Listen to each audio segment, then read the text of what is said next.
This channel does not promote any violent, harmful, or illegal activities. All content provided by this channel is meant for an educational purpose only. Top quality और consistent performance के लिए सिर्फ silver pump नाम याद रखना। পরিযায়ী শ্রমিক আজিবুল ভিন রাজ্য থেকে রাজ্যে ফিরে প্রায় বেকার হয়ে পড়েছিলেন। কোনোদিন রাজমিস্ত্রির জোগাড়ের কাজ তিনি পাচ্ছিলেন, কোনোদিন পাচ্ছিলেন না। নিশ্চিত রোজগার বলে তার কিছু ছিল না। জীবনটা এক প্রকার অনিশ্চিত হয়ে গিয়েছিল। ফলে বুঝতেই পারছেন সংসারের কি হাল। আর সেই অনিশ্চিত জীবন থেকে বাঁচতে আত্মহত্যা করেছেন এই আজিবুল হক। সঙ্গে নিয়ে গিয়েছেন 4 বছরের বড় ছেলেকেও।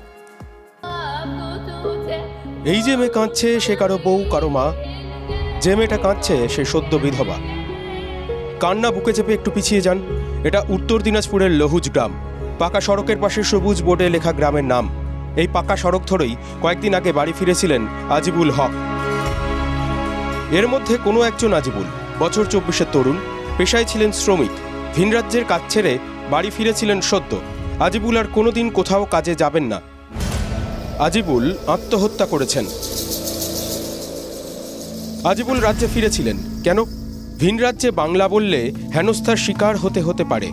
এই আতঙ্ক, এই আশঙ্কায় এই মেয়ে দিনরাত এক করে ফোন করতেন আজিবুলকে। দিনরাত স্বামীকে বলতেন, ফিরে এসো ঘরে। ওই এনআরসি কিভাবে চলছে ওটার জন্য আমি যেতে দিচ্ছিলাম না ওকে। আজিবুল ফিরেছিলেন, কিন্তু ঘরে ফিরে নাকি কাজ পাচ্ছিলেন না। সংসারে 2 সন্তান, তার মধ্যে বছর 4-এর বড় ছেলেটা ছিল বিশেষভাবে সক্ষম। কাজ নেই, অথচ অভাব রয়েছে অফুরন্ত। আজিবুল আবার বাইরে যেতে চাইছিলেন। আতঙ্ক, আমি কোথায় থাকবো ওটার জন্য, বাচ্চাগুলো আর ওখানে ওকে কি করবে নি করবে ওটার জন্য যেতে দিলাম না ওকে আমি। সোফিয়া বারণ করছিলেন, আজিবুল শুনছিলেন না। তা থেকে ঝগড়া, মন কষাকষি। সোফিয়া একদিন রাগ করে বাপের বাড়ি চলে গেলেন। ঠিক 2 দিন পর আজিবুলের ঘর থেকে উদ্ধার হয় ঝুলন্ত দেহ। 4 বছরের ছেলেকে দড়িতে ঝুলিয়ে নিজেও ঝুলে পড়েছিলেন আজিবুল। সবাই হিন্দি ভাষী না, আর সেভাবে হিন্দি ভাষা বলতেও পারি না। এই যে পুলিশ একটু দেখে শোনা আছে, আর আরো যে আমাদের আত্মীয় স্বজন গুলো আছে ওরা বলছে যে হট করে পুলিশ আসতেছে, মারতেছে। তো যে বাড়িতে আছে এখন তাকে কিভাবে আমরা যেতে দিতে পারি? তো বলবো যে না যাওয়াই ভালো। আজিবুলরা কাজ চান, কে দেবে? রাজ্যে কাজ নেই, বাইরের রাজ্যে ভয়। কোথায় যাবে বাংলার পরিযায়ী শ্রমিক? বাংলার 28 লক্ষ মানুষ পরিযায়ী শ্রমিকদের অধিকাংশই সংখ্যালঘু। তাঁদেরই একজন আজিবুলের পড়শি আব্দুলও বলছেন বাংলায় কাজের অভাব, তাই ঝুঁকি নিয়েই ভিন রাজ্যের ট্রেনে চড়তে হয়। পয়সার জন্য যেতে হয়। এদিকে তো ওরকম খাটে পয়সা পাওয়া যায় না, ওদিকে বেশি পয়সা পাওয়া যায় একটু, তার জন্য যেতে হয়। এরকম কাজ নাই। চলে কুমির, ডাঙায় বাঘ। বাংলার পরিযায়ী শ্রমিক কি কুমির আর বাঘের সামনে? অনুপ্রবেশকারী বাংলাদেশি হিসেবে অপমানিত, লাঞ্ছিত হওয়ার ভয়, আর অভাবে পেটে গামছা বেঁধে টিকে থাকার যন্ত্রণা। এই দুয়ের জাঁতাকলে বাঙালির প্রাণ যারা ওষ্ঠাগত করলেন, সেই রাজনৈতিক নেতারা কিছু বলবেন প্লিজ? কাজ বাংলাতে নেই, এটা অত্যন্ত বাস্তব ঘটনা।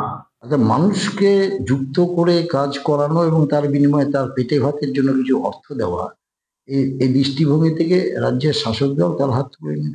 যখন ভিন রাজ্যে পরিযায়ী শ্রমিকদের জিজ্ঞাসাবাদ করা হচ্ছে, তখন আমরা বাংলার মুখ্যমন্ত্রী বারবার বলছে পরিযায়ী শ্রমিক তোমরা ফিরে এসো, তোমাদের কাজের ব্যবস্থা করব, তোমাদের যেতে হবে না। আর মুখ্যমন্ত্রীর কথায় পরিযায়ী শ্রমিকরা সব পশ্চিমবাংলায় ফিরে এসে এখানে হাহাকার সৃষ্টি হয়েছে।